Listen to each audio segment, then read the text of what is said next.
So help me God. Congratulations, Mr. President. Donald Trump has returned to Washington, taking the presidential oath for a second time and launching a tidal wave of change across the federal government. We're getting rid of all of the cancer. I call it cancer, the cancer caused by the Biden administration. With his first week on the books, we look at the campaign promises kept, the impacts already felt, and what's to come. Welcome to PBS News Weekly. I'm Lisa Desjardins. Donald Trump once again became president of the United States this week, and as Laura Barón-López reports, his second term kickstarted a turbo-powered agenda, cheered by supporters but highly controversial to others. He is promising mass deportations, aggressive tariffs, and rolling back many of his predecessor's policies. Preserve, protect, and defend The Constitution of the United States. the Constitution of the United States. So help me God. So help me God. Congratulations, Mr. President. President Donald Trump's improbable comeback now complete. I stand before you now as proof that you should never believe that something is impossible to do. In America, the impossible is what we do best. From attempting to overturn the legitimate election results 4 years ago, to embattled criminal defendant and convicted felon, to President of the United States once more. Today marked a political turnaround not seen in modern times. Trump's second inauguration also had an atmosphere not seen in decades. Outside, the west front of the Capitol, where inaugural ceremonies are typically held, stood nearly empty. With a temperature below freezing, the cold weather moved the inaugural ceremonies indoors for the first time in 40 years, Repeat after me. where Trump took the oath of office in the Capitol Rotunda. Images that echoed Ronald Reagan's second inauguration. The office of President of the United States. Trump had previewed a theme of unity for his address, but his messages quickly changed to one of condemnation, while his predecessor, Joe Biden, sat feet away. As we gather today, our government confronts a crisis of trust. For many years, a radical and corrupt establishment has extracted power and wealth from our citizens while the pillars of our society lay broken and seemingly in complete disrepair. It was a theme reminiscent of his message 8 years ago. This American carnage stops right here and stops right now. This time, Trump claimed his mission was divine. Just a few months ago in a beautiful Pennsylvania field, an assassin's bullet ripped through my ear. But I felt then, and believe even more so now, that my life was saved for a reason.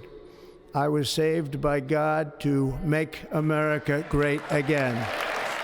Promising to completely and totally reverse the Biden era, Trump put particular focus on the justice system. Never again will the immense power of the state be weaponized to persecute political opponents, something I know something about. We will not allow that to happen. It will not happen again under my leadership. He pledged quick deployment of troops to the southern border for a crackdown. All illegal entry will immediately be halted, and we will begin the process of returning millions and millions of criminal aliens back to the places from which they came. And, following his anti-transgender campaign promises, Trump railed against what he's called gender ideology. It will henceforth be the official policy of the United States government that there are only two genders, male and female. In the audience were former presidents, former speakers, and a who's who of Trump's cabinet nominees. Even former Vice President Mike Pence attended, in the very Capitol halls where January 6 rioters chanted, "Hang Mike Pence." Attendees also included notable foreign dignitaries, including adversaries. China sent its vice president, and billionaire tech moguls, including Amazon's Jeff Bezos, Meta's Mark Zuckerberg, Apple's Tim Cook, and one of Trump's closest advisors, Elon Musk. So help me God. Congratulations, Mr. Vice President. It was an historic day for running mate J.D. Vance as well, sworn in as the first millennial and the third youngest vice president ever to serve. Thousands of people waited in line throughout the day, hoping to catch a glimpse of the president-elect. But many had to settle to watch the festivities inside local restaurants like Jack's Deli, where the mood was still one of excitement. It was disappointing that we couldn't see in person, but I think it was still worth it. He's brought a lot of excitement, woke a lot of people up. So it's not really like voting for a political party. It's voting for turning the political system upside down on its head that has become so elitist. And I want to see the economy thrive, and I want to see my daughter participate in the direction of politics. In spite of Trump's criticisms against him, for outgoing President Biden, the day began and ended restoring the traditions of a peaceful transfer of power, hosting the Trumps for tea before arriving at the Capitol together, and standing alongside the first spouses on the Capitol East Front before Biden's honorary departure. We're leaving office, but we're not leaving the fight. For his final acts in office, Biden ordered preemptive pardons to a number of Trump's most high-profile targets: Dr. Anthony Fauci, retired General Mark Milley, as well as Liz Cheney and other members of the House January 6 committee. Biden also pardoned members of his family from Trump's threats of prosecution and revenge. Meanwhile, in remarks to his supporters, Trump again promised pardons for some of the rioters who violently stormed the Capitol 4 years ago. I was going to talk about the J6 hostages, but you'll be happy because, you know, it's action, not words that count. And you're going to see a lot of action on the J6 hostages. President Trump is moving quickly to the business of governing, expected to issue a flurry of executive orders in his first day. Among them, declaring a national emergency at the border, intending to send the armed forces there to enforce it. Also declaring a national energy emergency, ending President Biden's strict pollution standards for tailpipe emissions, and ending all diversity and inclusion initiatives across the federal government. Many of these executive actions are expected to see legal challenges. Less than 24 hours into his time in office, President Trump unleashed a wave of executive actions. As Jeff Bennett reported, many took effect immediately, and some were quickly challenged in court. So this is a big one. Within hours of taking the oath of office, an historic blitz of executive actions signed on his first day. We're getting rid of all of the cancer. I call it cancer. The cancer caused by the Biden administration. Nearly 80 of them, immediate reversals of Biden-era policies, as well as withdrawals from things like the Paris Climate Agreement and the World Health Organization. Many more of them also controversial. So this is January 6th. These are the hostages. Approximately 1,500 for a pardon. Yes. Full pardon. With the stroke of a pen undoing the largest criminal investigation and prosecution in U.S. history. Blanket pardons or commutations of sentences for those charged with crimes for the January 6, 2021 attack on the U.S. Capitol. Among them rioters who violently attacked police and more than a dozen members of far-right groups, including Enrique Tarrio of the Proud Boys and Stuart Rhodes of the Oath Keepers, who are convicted of seditious conspiracy and plotting the Capitol attack.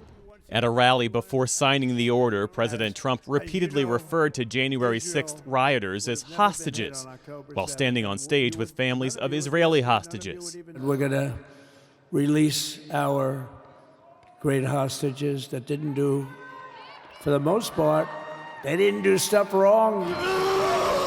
In a memo today, U.S. Capitol Police Chief Tom Manger took objection to that.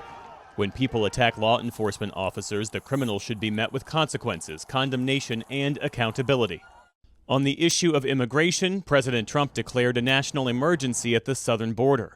Cities like Chicago and Washington, D.C. are now bracing for widespread raids to deport unauthorized immigrants. I wouldn't call them raids or target enforcement operations. They know exactly who they're looking for. They know pretty much where they'll find them. There's going to be more collateral arrests in sanctuary cities because they forced us to go in the community and find the guy we're looking for. It's an executive order relating to reforms to the federal workforce, including to the senior executive service. Another sweeping executive order will make it easier to fire federal employees considered disloyal to the administration. Converting career federal workers into essentially political appointees the president could fire at will. Mr. Trump already taking action on that front, posting on his social media platform that he'll be firing more than 1,000 political appointees across the government. as his new administration ousted U.S. Coast Guard Commandant Linda Fagan, the first woman in charge of a U.S. military branch. A top Trump DHS official accusing her of, quote, leadership deficiencies for prioritizing diversity initiatives over border security. And President Trump continues to threaten tariffs against China, Canada, and Mexico, saying he may even go beyond that. Well, you'd put a universal tariff on anybody doing business in the United States because they're coming in and they're stealing our wealth, they're stealing our jobs, they're stealing our companies. Today, the president continued his breakneck pace of laying out his priorities and staffing up his new administration, sitting down with Republican House and Senate leadership to discuss the legislative agenda of the new Congress. Do solemnly swear. Do solemnly swear. And he already has his first cabinet member, newly sworn-in Secretary of State Marco Rubio, who was confirmed by the Senate unanimously last night. As more of the president's cabinet picks appeared before Senate committees for their nomination hearings this week, Donald Trump showed no signs of slowing down. An executive order issued midweek ordered a hard block to migrants crossing illegally at the southern border and came as the U.S. military announced it is deploying there. On his second full day in office from President Trump, more executive orders, today directing agencies to remove undocumented migrants at the border. And military orders, as the Pentagon announced it will start deploying up to 1,500 active troops to the border. They will join the roughly 2,500 National Guardsmen and reservists there now and have a support role, including logistics and construction. This news the same day that Trump's border czar, Tom Homan, told Fox News that border encounters have dropped since Trump took office. The last 24 hours, total apprehensions on the southwest border, 766. More news. Last night, Mr. Trump pardoned Russ Ulbricht, a founder of Silk Road, a dark web marketplace where drugs were illegally and anonymously sold. He was given a life sentence nearly a decade ago, but libertarians fought for his release. In Miami, Enrique Tarrio, former leader of the neo-fascist Proud Boys, arrived at the airport a free man.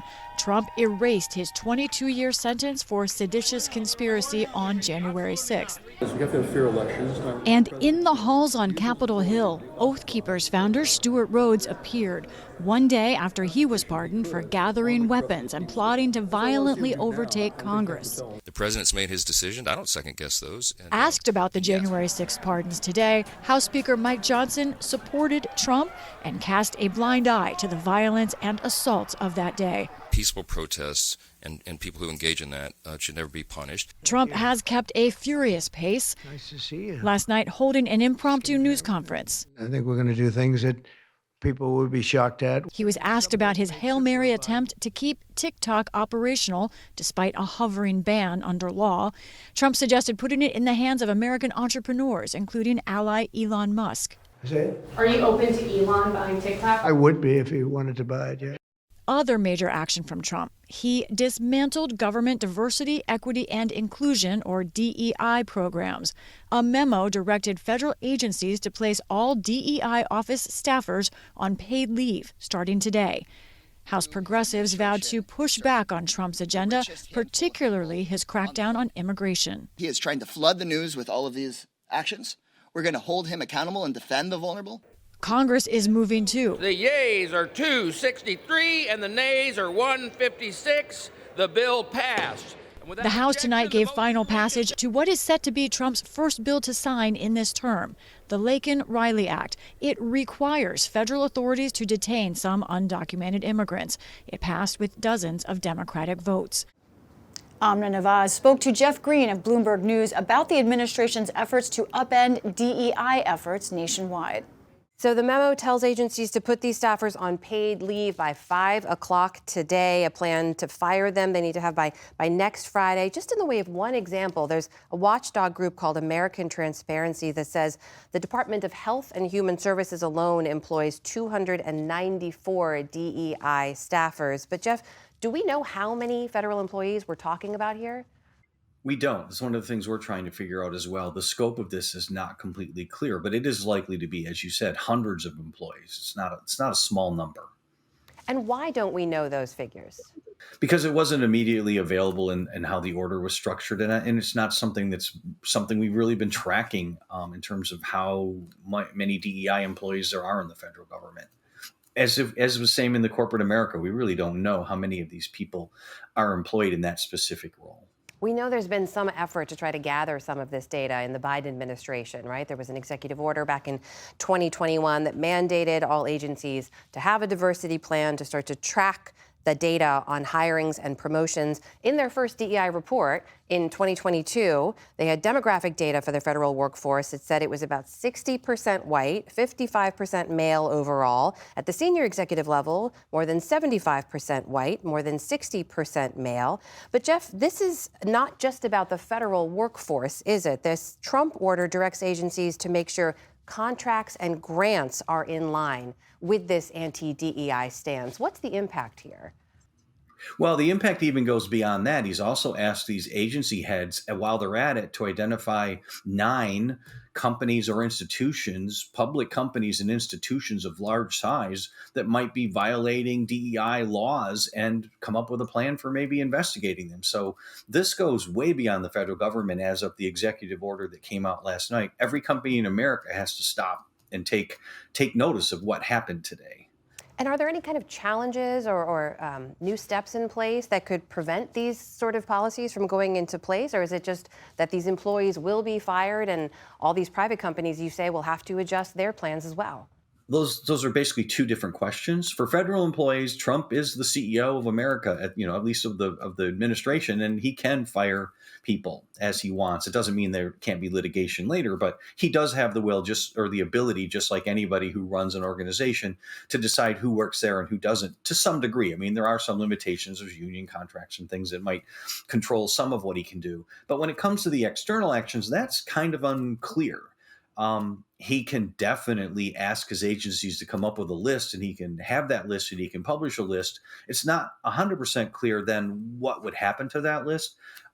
He could have the Attorney General or the Department of Justice or the Department of Labor launch an investigation into these companies, though. That is within this. I mean, all of these things are technically, potentially within the scope of what Donald Trump can order his administration to do. And these are issues I know you've been long tracking. So give us a sense of where this order, this effort stands in sort of the broader view of the Trump administration when it comes to DEI. Well, there's been this expectation that he was going to do something about DEI. And building up to this, over the last couple of years, there's already been a conservative backlash against DEI, which has prompted many companies to scale back what they're doing. And so there's been this sense that when Trump came in, there would be some escalation. It wasn't clear to what level. I think this is beyond what some people were expecting, but maybe in line with what conservatives were warning was going to happen. All right, that is Jeff Green, who covers DEI efforts for Bloomberg News. Jeff, thank you for joining us. Yeah, thanks for having me. President Trump also made his return to office presence known on the world stage, speaking virtually to the World Economic Forum in Davos, Switzerland.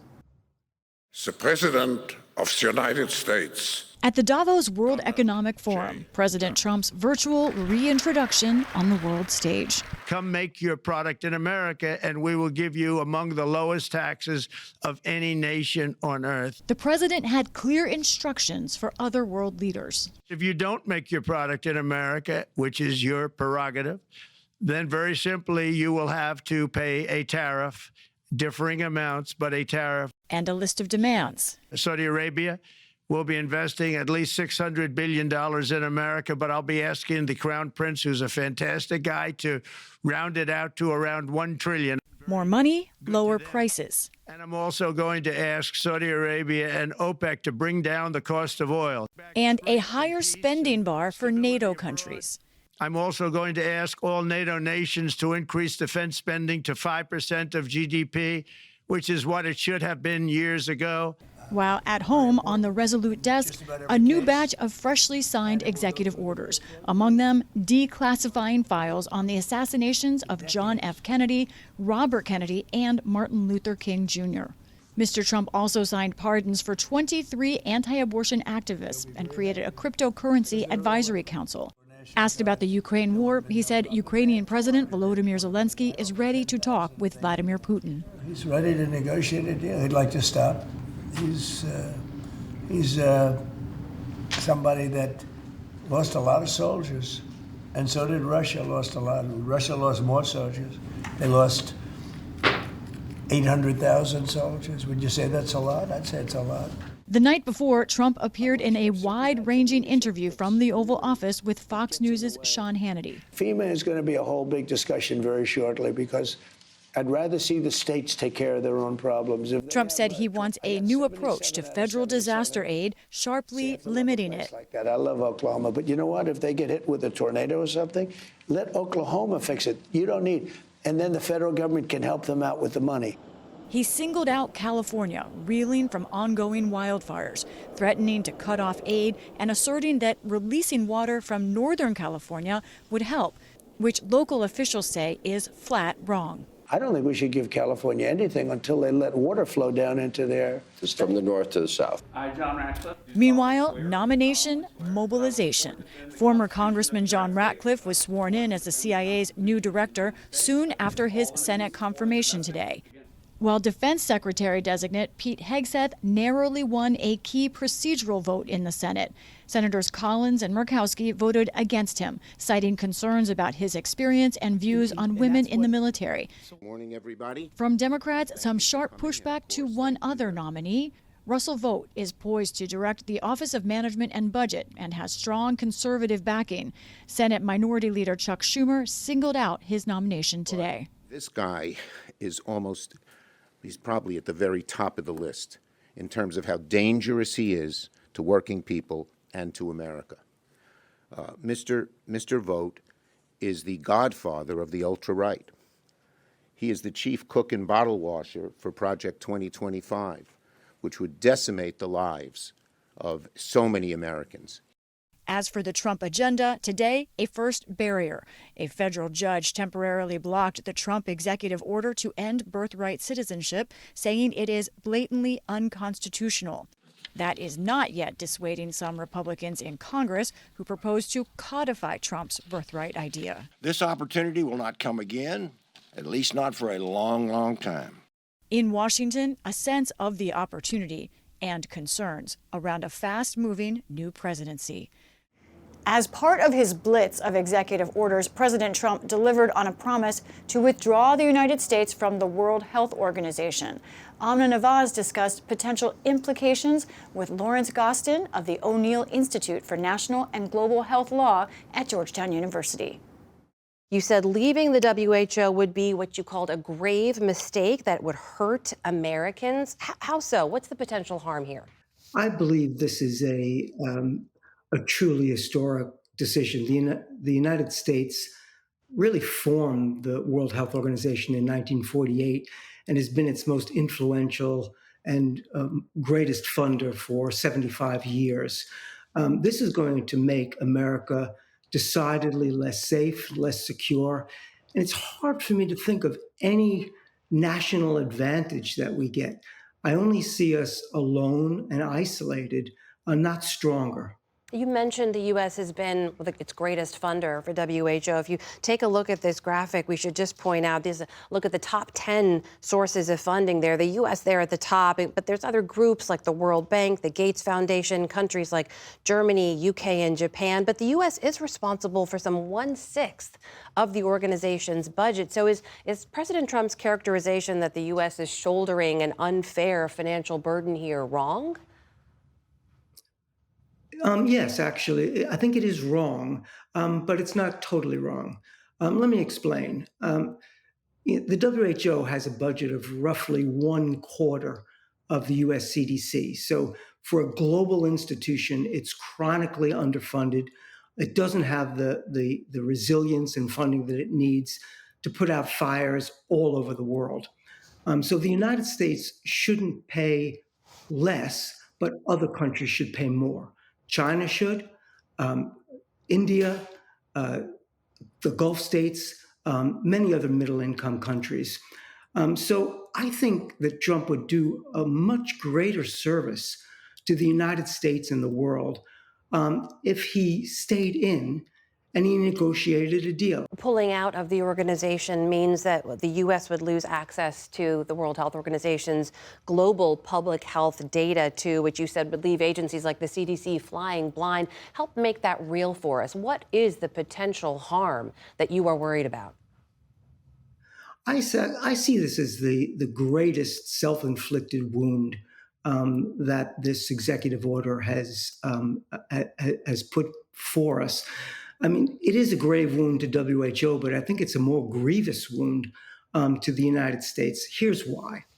The World Health Organization leads a vast network of public health agencies, laboratories, and international scientists that constantly track novel outbreaks and shares data. Without that, CDC doesn't have an early warning. We can't respond. And so we're weaker, we're less prepared. But here's more, and I think it's really important. Our pharmaceutical industry, the NIH, needs these data to develop vaccines, therapies, and other life-saving tools that we rely on. If you remember back to COVID-19 and Operation Warp Speed, and Trump gets a lot of credit for that, we were at front of the line for vaccines. We may be near the back of the line because we're not going to get data about how these viruses are evolving, and what we can do to respond to them and create vaccines. Lawrence Gostin, thank you so much for joining us tonight. Thank you. That's it for this week's episode of PBS News Weekly. For all of us, thanks so much for watching.